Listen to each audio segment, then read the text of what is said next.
আসসালামু আলাইকুম। আজকের লেকচারে কভার করব structure or format of article. একটা রিসার্চ পেপার বা একটা আর্টিকেল এর ফরম্যাট কেমন হয় বা স্ট্রাকচার কেমন হয় বা কোন কোন বিষয়গুলো নিয়ে গঠিত হয়। যেমন দেখতে পাচ্ছি একদম প্রথমে অথর নেম থাকবে একটা রিসার্চ পেপারে, আর এর পরে থাকবে অথর অ্যাফিলিয়েশন। অথর অ্যাফিলিয়েশন মানে হচ্ছে যে রিসার্চার আছে বা যে গবেষক আছে তারা যে ইনস্টিটিউশনের আন্ডারে থেকে রিসার্চের কাজ করেছে, গবেষণাটি করেছে, এটা অর্থাৎ ওইটার নাম থাকবে। এটা হতে পারে কোনো ইউনিভার্সিটি নেম, হতে পারে কোনো ইনস্টিটিউশন, কোনো কোম্পানি, এনিথিং এলস, বা কোনো রিসার্চ অর্গানাইজেশন।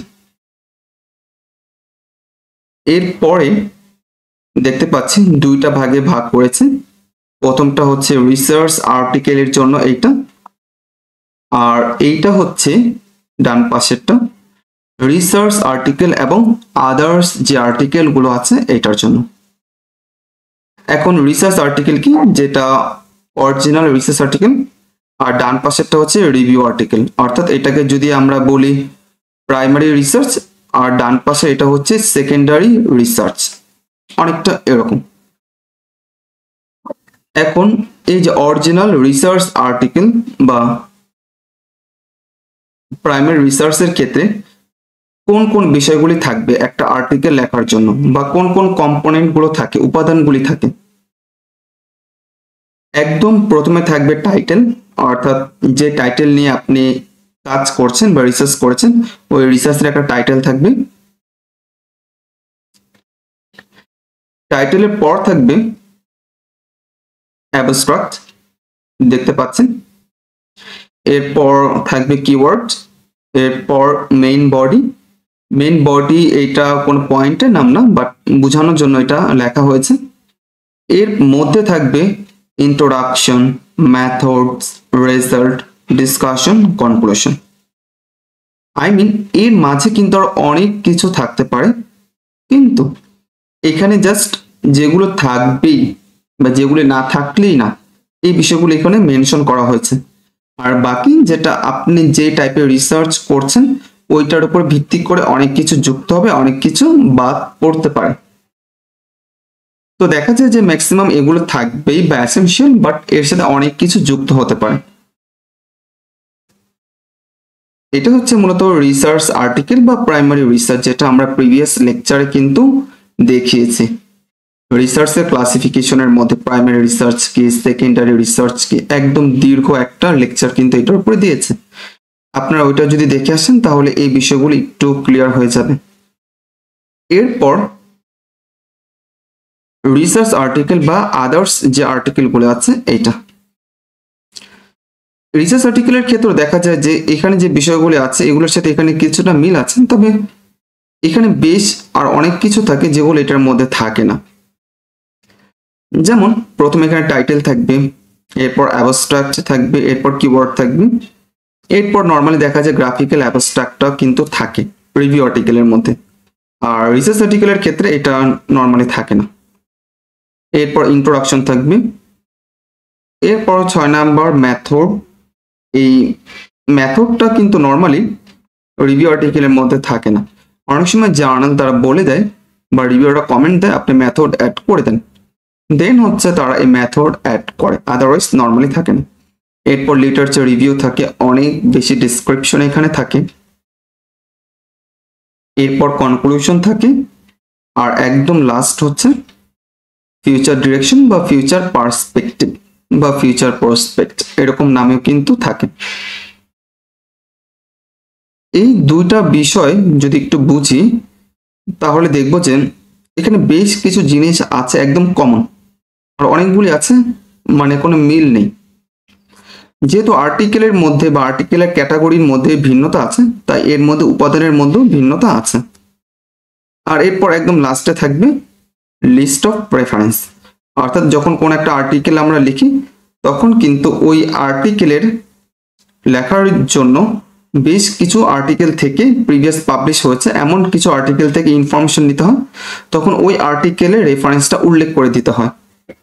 ওইটাকে আমরা বলতেছি সাইটেশন করা বা সাইট করা। আর একদম নিচে ওইটার লিস্টটা দিতে হয়, যেটাকে বলছি লিস্ট অফ রেফারেন্স।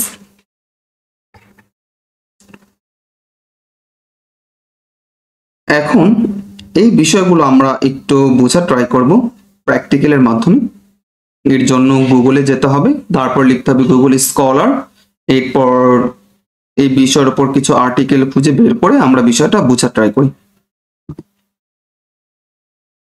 অর্থাৎ আপনারা গুগলে চলে আসবেন, আসার পর এখানে লিখবেন গুগল স্কলার। এরপর গুগল স্কলার তাদের যে অফিসিয়াল ওয়েবসাইট আছে, অফিসিয়াল ওয়েবসাইটে যাবেন। যাওয়ার পর দেখবেন যে এরকম একটা বিষয় শো করেছে।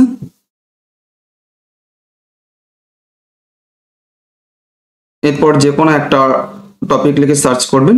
যেমন আমরা যদি একটু লিখি কোলন ক্যান্সার ট্রিটমেন্ট,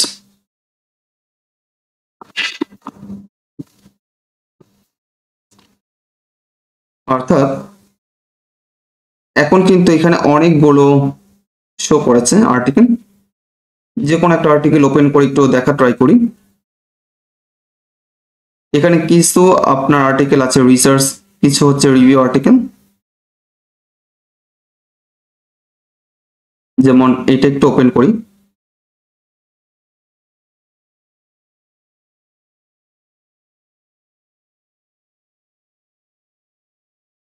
এখানে ফুল আর্টিকেল অ্যাক্সেসটা আমরা পাচ্ছি না, অন্য একটা আর্টিকেল ওপেনের মাধ্যমে বোঝা ট্রাই করি।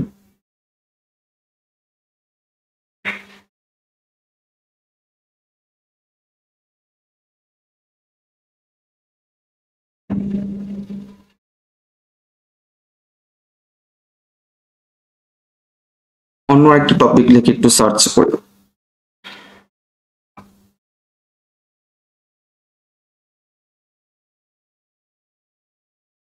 অর্থাৎ এখানে প্রথম যে আর্টিকেলটা ওপেন হয়েছে এটা কিন্তু একটা রিভিউ আর্টিকেল। দেখেন এখানে প্রথমে টাইটেল দেওয়া আছে, এরপর অথর নাম দেওয়া আছে, এরপর দেখতে পাচ্ছি অথর অ্যাফিলিয়েশনটা দেওয়া আছে, দেন অ্যাবস্ট্রাক্ট, এই যে এটা হচ্ছে অ্যাবস্ট্রাক্ট। এরপর কিওয়ার্ড, যেটা আমরা মাত্র বলেছি কিওয়ার্ড দেওয়া থাকবে। এরপর ইন্ট্রোডাকশন, এরপরে বিভিন্ন ডেসক্রিপশন আছে। এই যে দেখেন এখানে বিভিন্ন রেফারেন্সিং করা হয়েছে, সাইট করা হয়েছে। অর্থাৎ এইটুকু ইনফরমেশন তারা যে পেপার থেকে নিয়েছে, 3টা পেপার থেকে মূলত এই 2 লাইন নিয়েছে, তারা কিন্তু এখানে উল্লেখ করে দিয়েছে।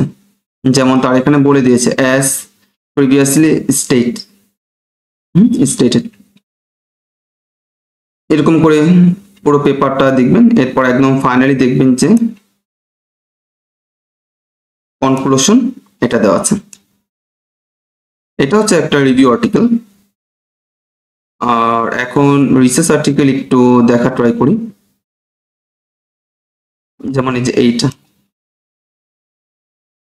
এটা একটা রিসার্চ আর্টিকেল, দেখে বোঝা যাচ্ছে। দেখেন প্রথমে অ্যাবস্ট্রাক্ট থাকবে। এখন অ্যাবস্ট্রাক্ট লেখার এখানে বেশ কিছু নিয়ম আছে, এটা আমরা দেখাবো পরবর্তী ক্লাসগুলোতে। এরপর এই যে দেখেন এখানে রেজাল্ট আছে,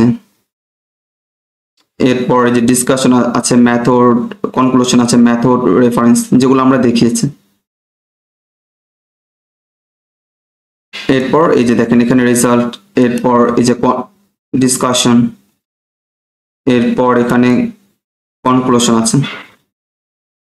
অর্থাৎ এই বিষয়গুলো কিন্তু রিভিউ আর্টিকেলে ছিল না। ওইখানে কিন্তু রেজাল্ট আমরা দেখিনি, ডিসকাশন দেখিনি, কিন্তু রিসার্চ আর্টিকেল এগুলো কিন্তু থাকবে। এটাই মেইনলি আমরা দেখিয়েছিলাম। এই যে এখানে দেখেন, যেমন এখানে রেজাল্ট এটা কিন্তু থাকবে বলেছে। এরপর যে মেথড ছিল এটা আমরা দেখেছি রিসার্চ আর্টিকেলের মধ্যে, ডিসকাশন আছে এটা দেখেছি, কিন্তু এটার মধ্যে কিন্তু এগুলো কোনো কিছু নেই। অর্থাৎ আজকের যে লেকচার এটা থেকে বুঝতে পারলাম আর্টিকেল এটার যদি দুই ভাগে ভাগ করে, একটা হচ্ছে রিসার্চ আর্টিকেল আর একটা হচ্ছে রিভিউ আর্টিকেল।